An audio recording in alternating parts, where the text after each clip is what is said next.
Hello everyone, and thank you for joining us for this video. The premise of this video stems from a meme I saw the other day on Facebook. The meme being basically a picture of Betsy Palmer, aka Pamela Voorhees, next to a picture of Tony Moran, aka the face of Michael Myers. The caption of the meme saying "see any resemblance," and there's a passing resemblance. They have the same chin kinda. They could pass for mother and son in a movie if they had to. Um, and then the other premise of the meme being that Michael knew that the Myers were not his real family. That's why he killed his sister Judith, and that he was actually Jason's older brother. Of course, if you're fans of either franchise, you know that this is not possible. Jason was born in 1946 and died in 1957, while Michael was born in 1957 and died whenever. So on its face, it immediately falls apart chronologically. It just doesn't work out that way. But interestingly enough, it doesn't mean that it couldn't work the opposite way. What if Jason is actually Michael's older brother? It sounds crazy, but what if? What if? Want to find out how? Stick around. You'll see.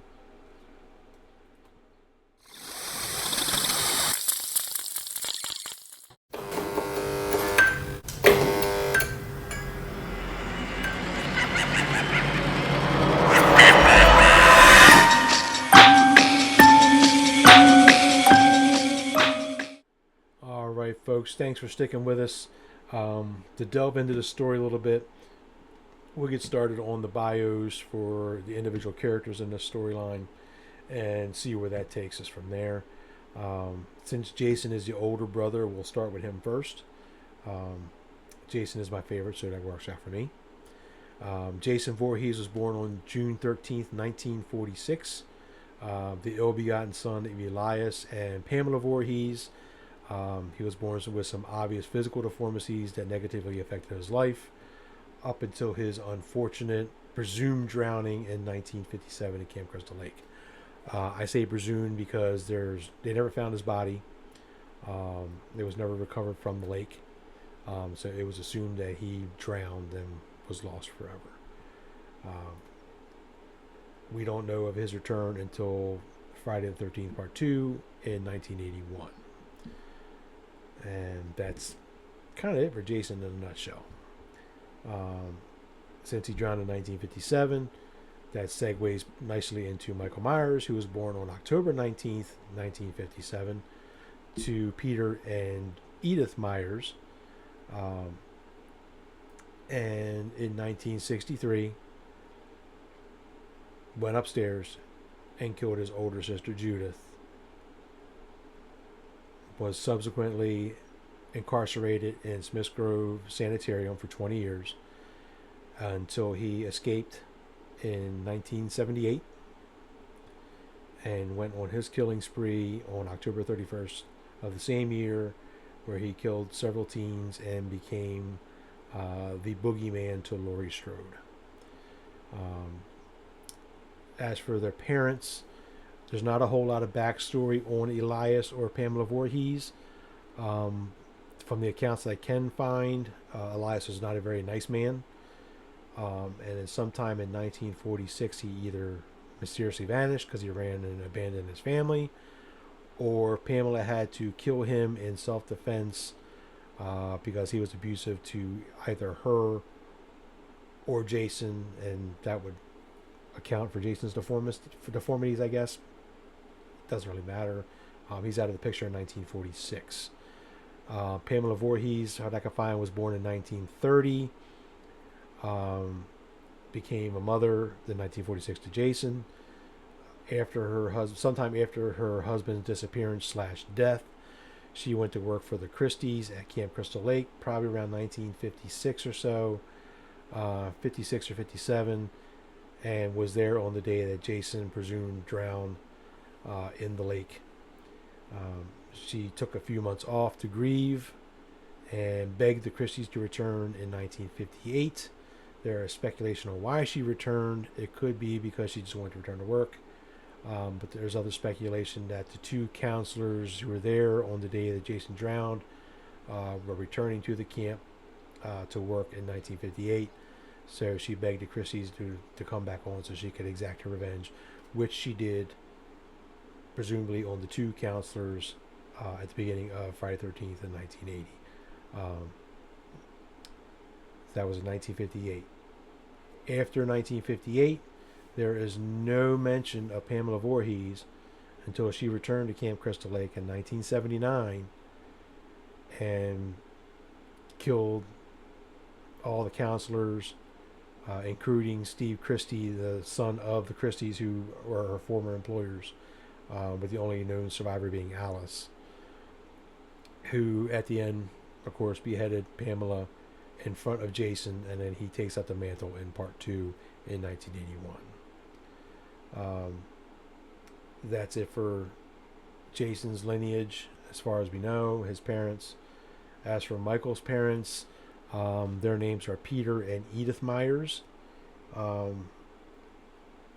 They died in a car accident in 1965. Depending on what timeline you go by, he allegedly had a younger sister, Cynthia, who upon their deaths in 1965, she was put up for adoption and became Laurie Strode. I'm ignoring that one. I never liked the sister angle to begin with. John Carpenter didn't like the sister angle and regretted it after doing it.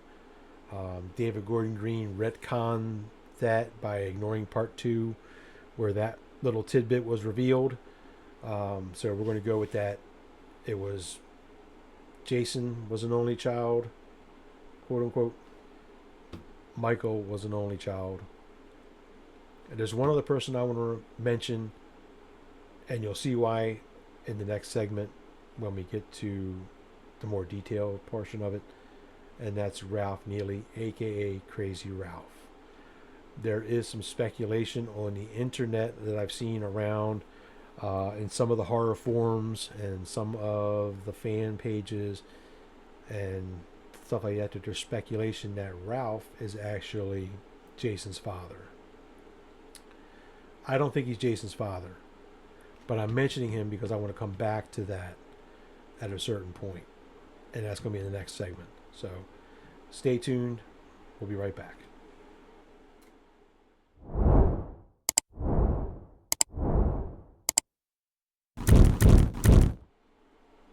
Okay, so the $64 question to all of this is, how is this possible? How is it possible that Jason is Michael's older brother? And the linchpin to the whole thing is Pamela Voorhees. We know in 1958 she killed the two camp counselors. The question then becomes, what happens to her after that until 1979, when she comes back to Crystal Lake and exacts her revenge on those counselors in the 1980 movie Friday the 13th. But first we have to backpedal just a hair to say 1956, and the last person in the bio that I mentioned in the previous segment. It's 1956. Pamela Voorhees comes to work at Camp Crystal Lake for the Christies. Elias Voorhees has been gone for 10 years, dead or missing or just vanished, whatever. It's just her and Jason there. When she meets a local townie, a younger man by the name of Ralph Neely, aka Crazy Ralph.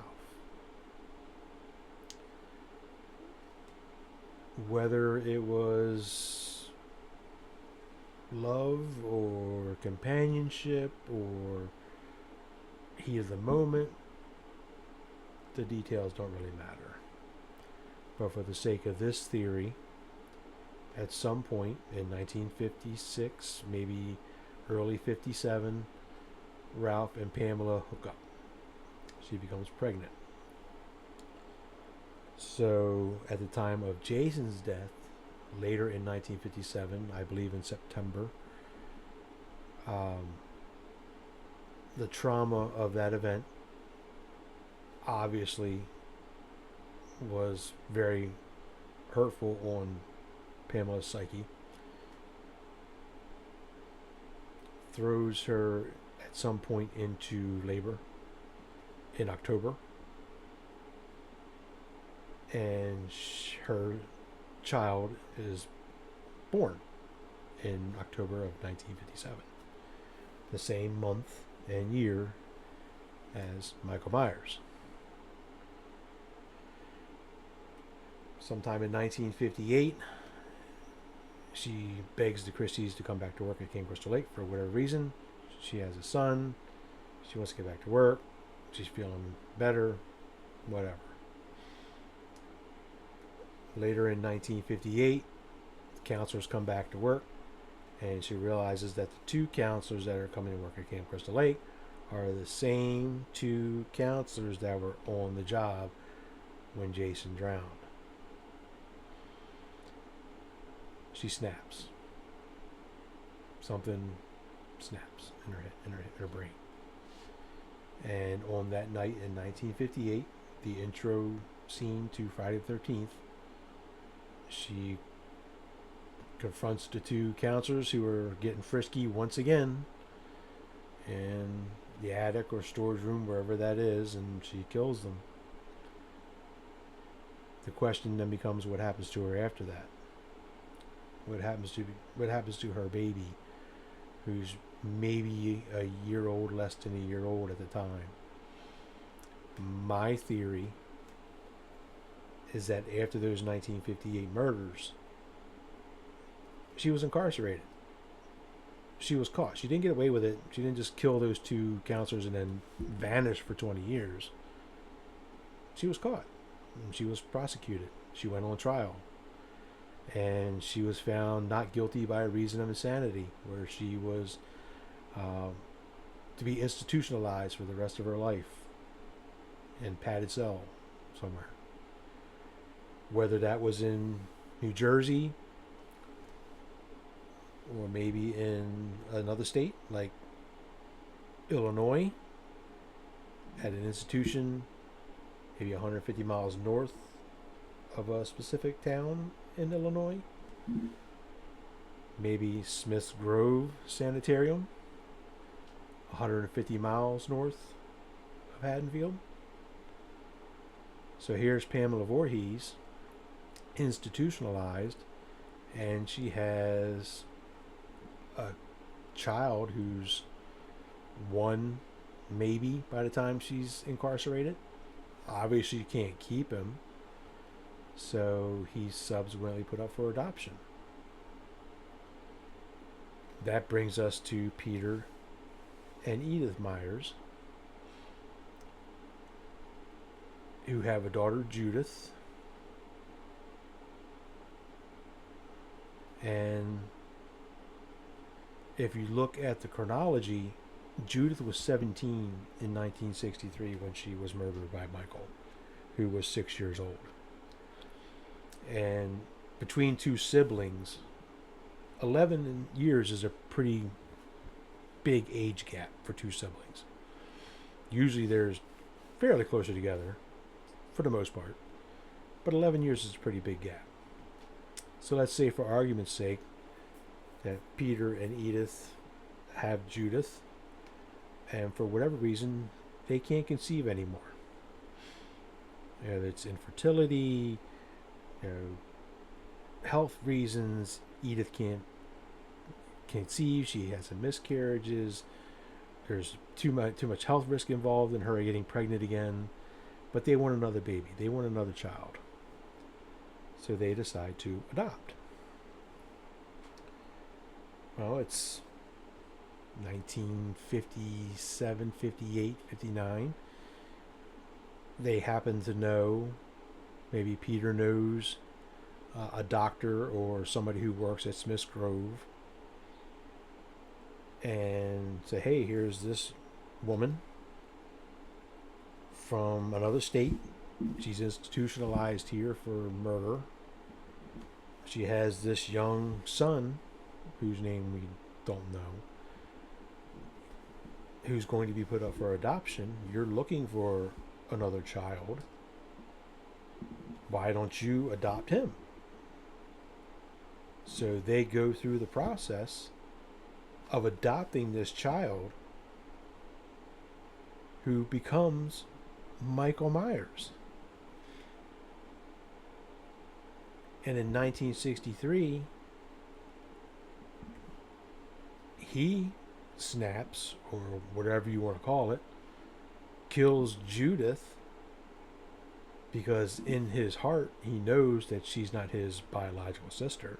So he kills her, and he gets institutionalized in Smith's Grove.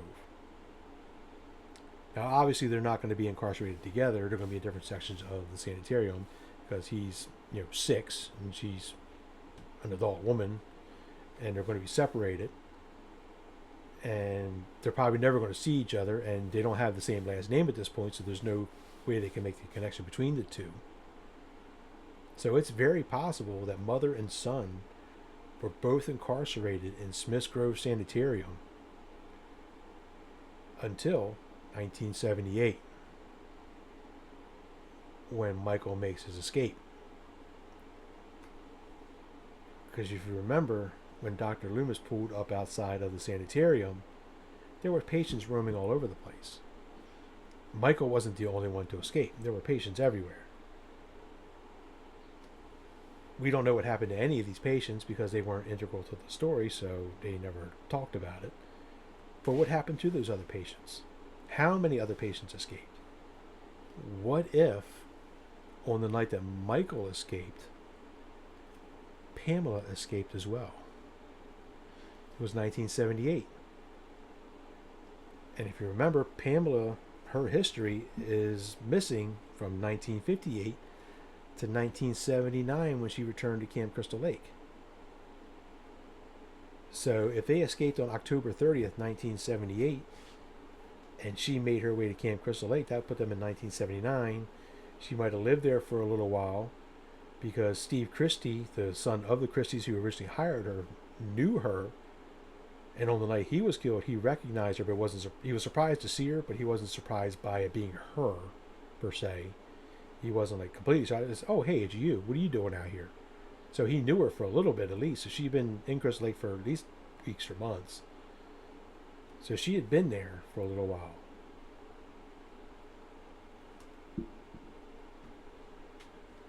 It's not out of the realm of possibility, is it? It adds up a little. You have to give a little stretch of the imagination and stretch of your credulity for a little bit, your suspension of disbelief. But going by that scenario, it is very, very possible that Pamela Voorhees is the mother of both Jason Voorhees and Michael Myers.